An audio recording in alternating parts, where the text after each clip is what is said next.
Assalamualaikum warahmatullahi wabarakatuh. Jumpa lagi dengan saya saudara, nama asli Muhammad Nur, nama pena Khalifah Bisma Sanjaya, panggil aja Gus Khalif. Ini ada fenomena di lapangan, saya bacain. Gara-gara menolong janda ayu, kini istri malahan menjadi janda. Sudah terjadi bro. Makanya saya membuat vlog ini supaya yang lain gak ngikut-ngikut. Janganlah gara-gara karena janda kemudian istri berubah status menjadi janda. Niatnya nolong tapi menghancurkan keluarga sendiri, ya Allah. Makanya pesan saya, nih buku saya tentang rumah tanggaan, mohon dipelajari, mohon direnungkan dan dipraktekkan dalam kehidupan sehari-hari sehingga keluarga panjenengan semuanya bisa menjadi tetap kuat, sakinah, mawadah, warohmah. Amin. Ya Robbal Alamin. Lanjut.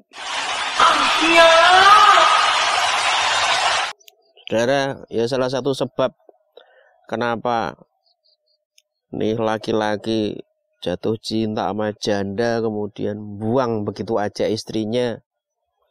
Salah satu sebabnya adalah bosan. Mereka nggak mampu lagi melanjutkan bahtera rumah tangga dengan bahan bakar yang bernama bosan. Lihat istri bosan, lihat wajahnya bosan, lihat raganya bosan, lihat kelakuannya bosan. Akhirnya ya kayak seperti ini.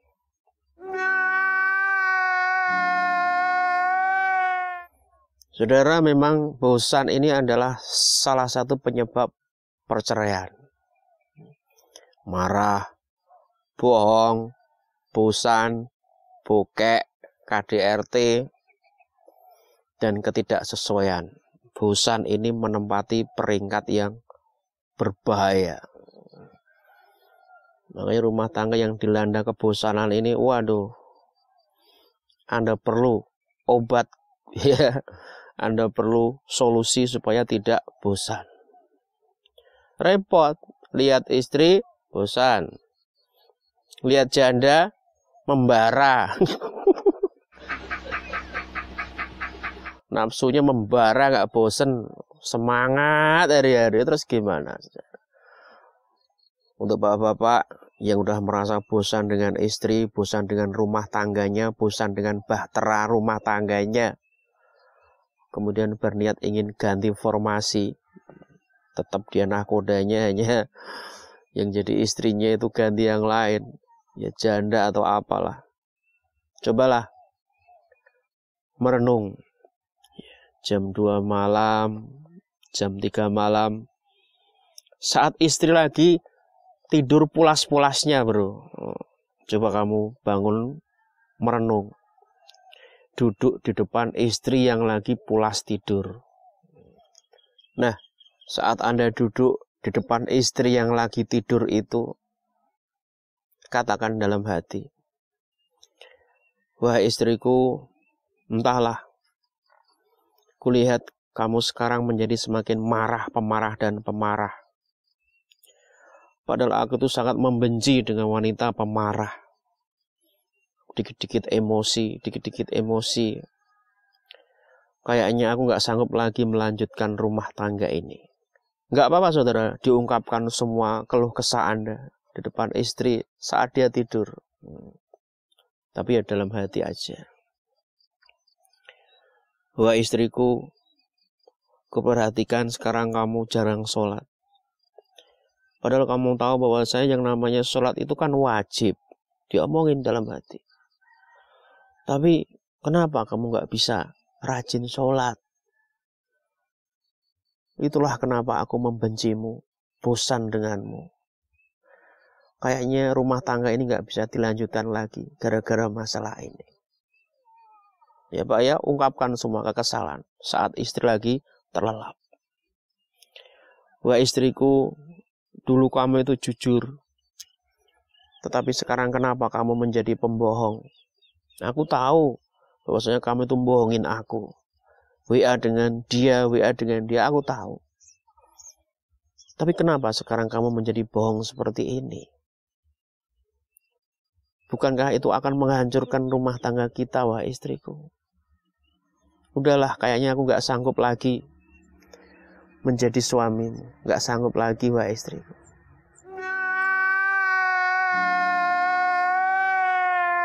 Ya, Bapak ya. Kondisi malam jam 2, jam 3 malam. Menghadap istri. Dia kondisi tidur loh ya. Ngomong lagi. Wahai istriku, aku merasa bosan denganmu. Kayaknya aku sudah tidak sanggup lagi berumah tangga denganmu. Wahai istriku, mungkin malam ini aku masih memanggilmu dengan sebutan istri. Tetapi kayaknya 2, 3, 4 bulan lagi gelar itu akan hilang. Aku tidak lagi memanggilmu istri. Sudah ada orang lain yang lebih baik darimu, yang lebih cantik darimu, yang lebih wow darimu, dan yang lebih salihah darimu. Wah istriku, maaf, terpaksa aku lakukan karena aku sudah merasa bosan denganmu. Sombong amat. Bapak terus nggak apa-apa dalam hati, tapi lo ya diungkapkan kekesalan ini di hadapan istri saat dia lagi tidur. Contohnya ya, wah istriku, sudah berapa kali aku menamparmu, memarahimu, membentakimu, supaya kamu berubah menjadi baik, supaya kamu berubah menjadi salihah. Tetapi hasilnya mana? Semakin dibentak, kamu malah membentak. Semakin kumarahi, kamu malah marah-marah. Apa seperti itu istri yang baik? Jadi, bahtera ini aku tidak mampu lagi melanjutkan, wahai istriku.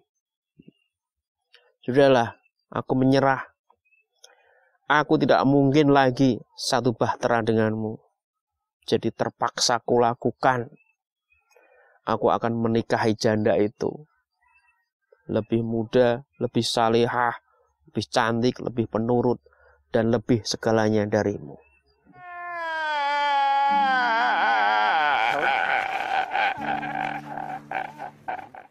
Wahai istriku, rumah tangga tak akan mungkin bisa dilanjutkan lagi. Nggak ada gunanya. Boring, dan boring. Maka dari itu tolong perhatikan perkataanku. Ada saatnya bertemu, ada saatnya berpisah.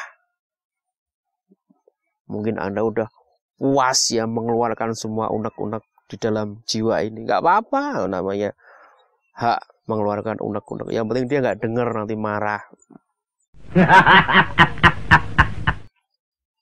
Nah, bro, setelah unek-unek ini keluar semua, sekarang lukislah tentang keseimbangan. Harus balan lah. Tadi mengkritik istri, sekarang coba mengkritik diri sendiri. Biar seimbang. Gak bisa dong nyalain istri terus. Coba kritik diri sendiri. Caranya gimana Pak Ustadz? Ini masih tetap ya, jam 2, jam 3 malam.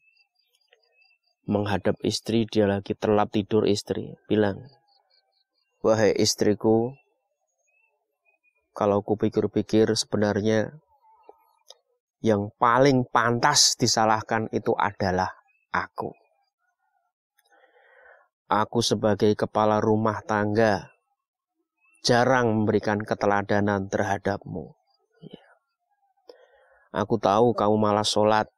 Itu karena kamu meniru aku. Aku juga malas sholat. Aku bisanya nyuruh tetapi gak bisa ngelakoni, jarkoni aku. Aku tahu kenapa kamu pemarah. Itu juga karena kamu meniru sifatku. Aku marah, jadinya kamu ikut marah. Aku bengis, jadinya kamu ikut bengis. Aku bentak-bentak, jadinya kamu juga ikut bentak-bentak. Wah istriku, ya terus terang, aku tidak bisa memberi keteladanan terhadapmu. Ngeritik diri sendiri ini hasilnya Jos bro, buktikan.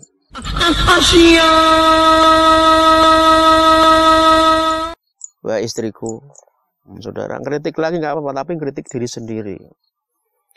Aku tahu kamu malas banget ngaji. Males banget. Itu sebabnya karena memang aku nggak pernah ngaji. Jadi kamu ngikut aku. Aku memang membiarkanmu melihat TV, melihat tontonan-tontonan yang gak bermutu itu. Kenapa? Karena aku salah. Aku menyadari itu salah. Kelemahan diriku hanya mengejar harta, dan mengejar harta. Wah istriku, kamu juga bohong, dan bohong. Niru siapa? Ya niru aku.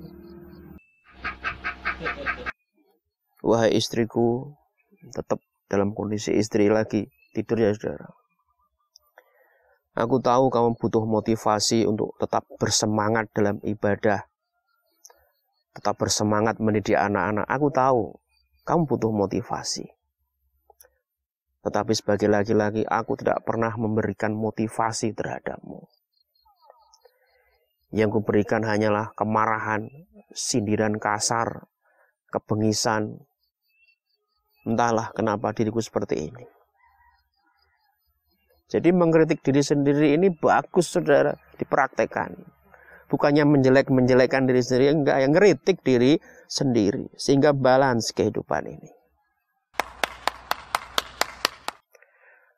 Wah istriku, aku tahu kamu butuh dihargai orang lain. Aku tahu kamu butuh dihargai oleh suami. Tetapi ya, terus terang, aku gak pernah menghargaimu sedikit sekali. Aku gak pernah memujimu. Belas gak pernah. Aku tahu itu adalah kesalahan yang terbesar. Yang ku tahu hanyalah marah-marah, mengkritik, sindiran kasar, dan lain sebagainya. Sehingga kamu jadinya berubah menjadi makhluk yang pemarah, pembenci. Di depan suami juga dengan aut-autan. Karena bukan salahmu, itu adalah salahku. Yang tidak pernah menghargaimu sedikit pun. Seperti ini kan bagus saudara. Jadi jiwa ini tenang. Karena jiwa bisa melihat kesalahan-kesalahannya sendiri. Jos iki lur, jos pokoknya. Lagi ya saudara yang kritik diri sendiri. Terus kritik di depan istri yang lagi tidur. Wah istriku, kamu butuh makan. Iya, aku berikan makan.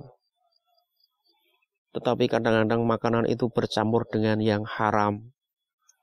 Aku mendapatkannya dari hasil yang haram. Sehingga menjadikan kamu guala, kadang-kadang jahat, kadang-kadang bohong. Itu memang salahku. Bisa jadi uang haram itulah yang menjadikan akhlakmu buruk. Duh, maafkan aku ya wahai istriku. Andaikan aku bisa memutar waktu wahai istriku, tentu aku tidak akan melakukan ini. Wahai istriku, aku tahu bahwasanya pikiranmu itu butuh makanan, yaitu ilmu-ilmu Islam. Tetapi aku tidak pernah memberikan itu. Aku cuek dengan itu semuanya. Beli buku yang gak pernah. Menghadiri pengajian yang gak pernah. Akhirnya kepalamu gak ada Islamnya sedikit pun. Ilmunya gak ada sedikit pun. Itu plek dengan diriku, wahai istriku. Kamu iblis, aku setan, wahai istriku. Oke ya bro, ngeritik diri sendiri. Lanjut. Bagus ini. Wah istriku, kamu butuh curhat memang kadang-kadang. Tetapi kamu gak pernah curhat kepadaku, kepada suamimu. Kenapa gak pernah curhat? Karena aku gak bisa menjadi pendengar yang setia, wah istriku. Saat kita ngomong, aku yang mendominasi pembicaraan. Aku yang memborong semua pembicaraan. Sedikit pun aku nggak pernah mendengarkanmu. Dan ini adalah kesalahanku. Akhirnya kamu jengkel terhadapku, wahai istriku. Jengkel bertumbuk, bertumbuk. Akhirnya kebencian. Raut mukamu sangat membenciku. Itu sebabnya karena aku. Maafkan aku, wahai istriku. Gitu ya saudara ya. Jos iki lur, jos pokoknya. Nah, setelah mengkritik diri sendiri, cobalah sekarang mengingat masa lalu bersama istri. Diputar bro, kaset masa lalu. Perlu sekali-sekali. Katakan dalam hati, tetap istri masih dalam posisi baring ya, tidur. Pulas jam 2 pagi, jam 3 pagi. Wah istriku, dulu kira-kira 15 tahun yang lalu, wajahku itu tidak ganteng. Tetapi kamu sangat cantik, sangat ayu. Gak tahu kenapa, kamu mau menerima cintaku, wahai istriku. Gitu, saudara. Kamu rela menjadi istriku belasan tahun ini, ya Allah. Itu adalah sebuah karunia yang terbaik yang diberikan Allah terhadapku. Ingat-ingat masa lalu. Ya. Wah istriku, dulu aku pernah sakit parah sehingga dirawat di rumah sakit. Kamu setia menungguiku, wahai istriku. Berhari-hari menunggui aku di rumah sakit. Tidurmu paling 2 jam, 3 jam. Sisanya totalitas menunggui aku. Sungguh pengorbanan yang sangat besar, wahai istriku. Wah, kalau mengingat seperti ini kan, janda muda itu agak jauh dan jauh, saudara. Lagi mengingat masa lalu. Istriku, waktu kelahiran anak pertama, aku melihat kamu melahirkan dengan sangat kesakitan. Kamu meregang nyawa, menjerit-jerit, ya Allah. Aku nggak tahu kamu bisa hidup atau enggak setelah itu. Saat kamu meregang, sakit, teriak seperti ini, waktu itu aku berjanji kepadamu bahwasanya aku tidak akan menyakitimu lagi. Tetapi nggak tahu kenapa ya, ya mungkin karena godaan janda atau setan atau monster dan lain sebagainya. Monster iblis maksudnya. Jadinya aku seperti ini, entahlah. Wah istri, aku tahu kamu pernah sakit demam hingga 40 derajat, badanmu panas banget. Tapi dalam kondisi demam seperti itu, kamu tetap ngasuh anak, kamu tetap masak, kamu tetap mencuci baju, semua pekerjaan kamu laksanakan. Padahal dalam kondisi sakit, ya Allah. Begitu besar pengorbananmu untuk keluarga ini. Ya Allah. Sedangkan janda itu belum pernah berkorban apa-apa. Ya saudara, lihat masa lalu bersama istri. Perlu lihat spion ke belakang. Wah istriku, dulu waktu kita masih susah, kita tinggal di kos-kosan, makan pun juga seadanya, gak ada piring, waktu itu pakai daun pisang, kita makan bareng, ya Allah. Historis kita sudah terlalu panjang, wahai istriku. Apa mungkin aku meninggalkanmu? Aduh. Sehingga lem rumah tangga ini kuat lagi, bro. Itu bayang-bayang janda muda itu sedikit-sedikit lah. Minggir. Karena ini adalah melihat dengan kacamata yang benar. Itu. Lihat lagi, bro. Istri masih tidur jam 2 pagi, 3 pagi. Katakan, wah istriku, kulihat telapak kakimu sudah mulai pecah-pecah. Sudah tidak cantik lagi. Aku tahu kenapa itu.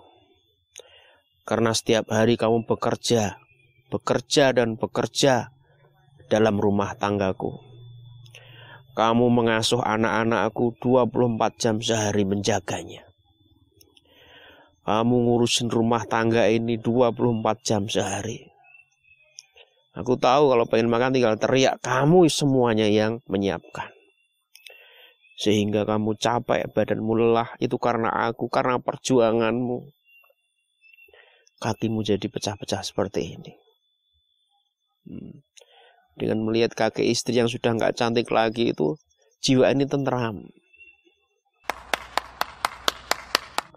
Kalau tadi lihat telapak kakek istri, sekarang lihat telapak tangan istri. Katakan dalam hati, wah istriku, telapak tanganmu kasar. Aku tahu sebabnya, karena ini adalah belasan tahun kamu mencuci bajuku. Puluhan tahun kamu mencuci baju anak-anak. Ini karena bukti kerjamu yang sangat hebat membangun rumah tangga ini. Apa mungkin aku bisa meninggalkanmu sedangkan kamu sudah berkorban dengan sangat banyak di keluarga ini. Sedangkan janda itu belum pernah berkorban apa-apa. Sadar ya bosku, sadar. Wah istriku, ku perhatikan sekarang rambutmu sudah memutih satu helai demi satu helai. Ragamu juga semakin rapuh. Padahal sebentar lagi kamu akan kutinggal. Padahal sebentar lagi aku harus menikah dengan janda itu. Nanti saat kamu sendiri, dengan kondisi fisik yang semakin rapuh ini, apakah kamu mampu? Dalam kondisi sendiri, ya, dengan badan yang tak lagi kuat, apa kamu mampu menghadapi ini semuanya? Nah, dengan berpikir seperti ini bro, udahlah, lewat tuh janda, ya. Sehingga kamu bisa fokus lagi mengurusi rumah tangga. Jadi untuk lebih lengkapnya supaya rumah tangga Anda kuat, beli buku saya ini ya. Baca buku saya ini, banyak lagi tips-tipsnya. Sehingga dengan kita mau ngeritik diri sendiri, kemudian melihat masa lalu, melihat kebaikan-kebaikan istri, insya Allah, maka rumah tangga ini akan terselamatkan. Janda muda itu pasti tidak akan jadi menikah dengan Anda. Moga-moga bisa memberi manfaat. Assalamualaikum warahmatullahi wabarakatuh.